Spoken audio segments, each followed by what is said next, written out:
Hello everyone, hope you're doing well. Today it's time in War Thunder to have a look at another devblog for another World War II aircraft. One of the things in update 1.87 that I have stressed is the fact that for me personally, there isn't really a lot there. There isn't any World War II stuff. There was the SM-91, I believe it was. Let's just check real quick. The Italian aircraft. The SM-92, sorry. This aircraft here. And that was it when it came to what I was personally interested in from a content point of view when it came to the vehicles. With the devblog of the other Soviet aircraft that we can see here, and also the Junkers Ju-388J, the I-180S is what I was talking about, it seems like we are now getting more and more World War II vehicles in a different way. This seems to be linked to the Battlefield Engineer event, which we still don't have any more confirmation on what it is yet. All we have is this,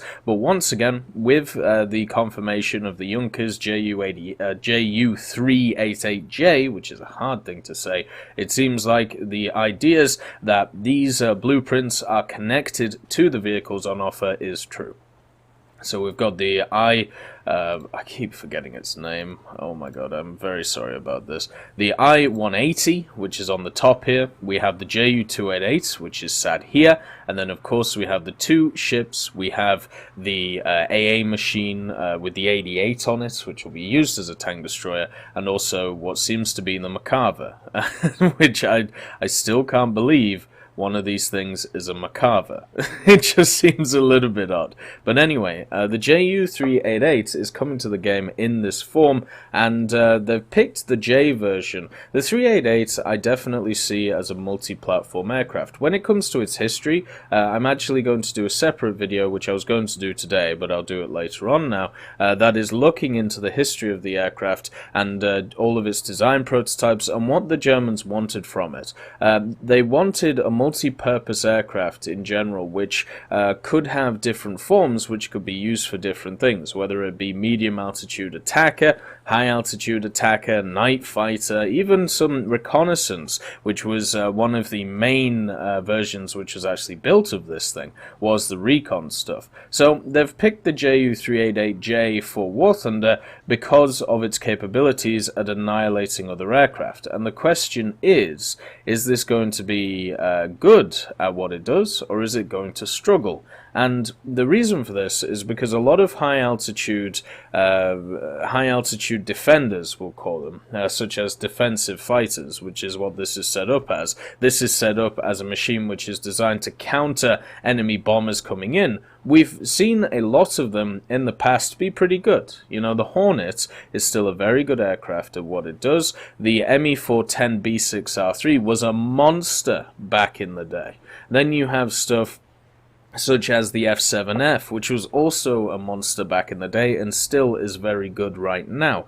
But then you have stuff like the Whirlwind, and then you have stuff such as the Night Fighter DO-217s and stuff like the Key 109. So you can see there's a bunch of different vehicles around this idea of a high altitude attacker which is designed to kill bombers that some do very well and some not so much. So let's see some of the tools that the Ju-388J has at its disposal. The first one is the radar component. So this machine does have radar, and the way that it is described in this devblog is that it is very similar to the one that you find on the DO-217. So as you can see, it says the antennas are located in the nose of the aircraft and are able to detect targets in a narrow cone along the course of the aircraft. So if we look at the DO-217, the night fighter version, which has this cone, then I can show you exactly what it's talking about here. And I apologize for the sound in the background. You can see the cone, and then you activate it so you can see the pinpoint of aircraft around it, and it follows it as so. So yeah, that's pretty much it. It seems to be, at least to me, that is the radar that they are discussing. Interesting thing they also mentioned in the Devblog is the fact that it's one of the few aircraft in World War II equipped with radar stations. There is a lot of aircraft in World War II that was equipped with radar stations, but I can definitely see it's a value judgment, right? At the end of the day, it's, do you think personally, is this a lot of aircraft or is this not a lot compared to the overall scheme? So, yeah, that's just a value judgment thing. So the other thing is that this machine is designed to operate at high altitudes. As you can see with the engines that it has, the 14-cylinder BMW 801TJs with 1810 horsepower each, a lot of power in these engines for a decently heavy aircraft. It can reach a speed of around 620 at 10,600 meters. So the thing is about this is, if this is the case, if all of this is true and the statistics match up, the first thing to think about is, will this get an air spawn? The B610R3, what made it so good, along with the F7F, when the Tiger Cats, when it was first introduced, was on missions like Raw, it was able to get a bomber air spawn and annihilate the enemy before they even moved. The Hornet is very similar nowadays with its air spawn. You can hit an enemy bomber, and then after that you can move on to the fighters before they get to altitude. So, if the Ju-388 is similar to this, then you should be able to get the jump on people along with your radar and set up some really, really good kills with it. But the problem is, as is also said here, whilst this is easily outmatched by single-engine high-altitude interceptors like the TAR-152, so this is obviously going to lose out to single-engined aircraft. One of the issues with the twin-engine aircraft is there aren't many of them which can go toe-to-toe with the ideas of a single-engined aircraft. So you're going to have to, at least in the general playstyle, climb with it, get up to bomber altitude, annihilate a bomber, and then maybe pick off a fighter, but then play the support role for the fighters that have come around you. Now, I definitely think this can work. I have full faith that a machine like this can work, and the reason for this is because of the fighters that I've talked about before. On top of this, it's kind of interesting to see where the guns are located on this. So something you might have noticed, which is a mechanic which has not been, talked about for years at this point, is the Schräge Musik. The Schräge Musik is back in the form of what I believe is two 20mm in the middle of this aircraft. You can see them right here poking out of the top, shooting the aircraft above, and it is wonderful to see that the Schräge Musik is back. I know it's kind of an odd thing because it's not a very useful thing.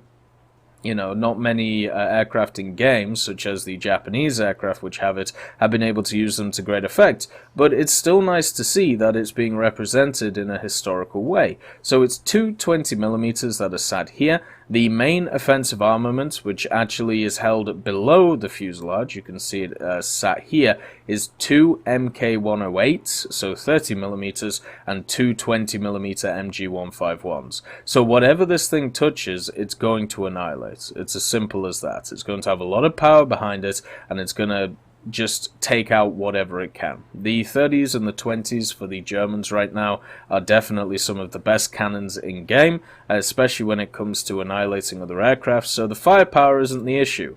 And you also have the Schräge Musik, you also have a twin 13mm on the back, which is radio controlled, very similarly to a lot of other German aircraft that we have. So, offensive weaponry, not the problem. Engine power, a little bit of a problem, but at high altitude should be okay. The major issue with this aircraft is, can I, as an individual, do the same thing in this as I can something like a Bf-109K4, or a TAR-152, or a Bf-109G? What is the catch for me to use this thing over those vehicles? And I think the catch right now is the fact that it's going to be premium.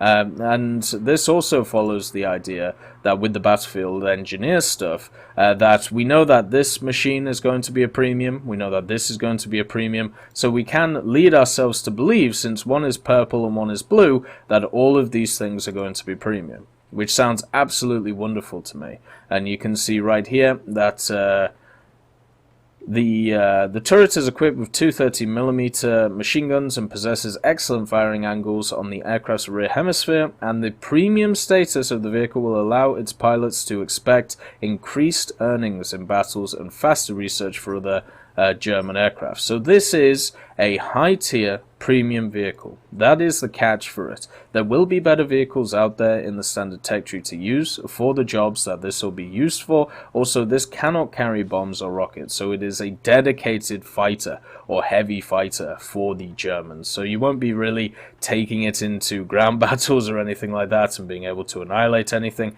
So I'm just really happy to see this. This, to me, once again, is that perfect premium. Perfect gift premium, I should say. You know, it's slightly worse than the stuff that we have in the tree. I would probably say the B6R3 is going to outperform this thing. And then also, on top of the idea, it has premium. So you have the choice. Do you want to play the slightly better vehicle and get less research, or do you want to try this thing out and also, you know, get better research and do better in it? So it's all about the balance there, and also about the weird and wonderful mechanics. This is a great conglomeration of all of those things. Radar, Schräge Musik, good weapons. You know, the only thing it's going to struggle with is maneuverability and energy retention in the turn. Now, its other two brothers from another mother's, you have the Ju-88, which this is based on, and you can definitely tell it's based on it, and then you got the 288C, which is one of the best grinders in the game when it comes to Silver Lions and when it comes to getting RP at rank 4. So, if you want to know the flight characteristics of this machine that you see here, my guess is that it's going to be very similar to the Ju-8C6, but with a hell of a lot more power. The general look of it is pretty much exactly the same. It has the Junkers Umo 211, so it's got slightly worse engines than this machine here, or very well, a lot worse, I should say. But the general FM and flight characteristics should be very similar to it because of the way that the offensive weapons are set and all of this stuff. So for me, I'm looking forward to this machine a lot, just like I'm looking forward to the Soviet machine, and hopefully that'll give me my World War II buzz when it comes to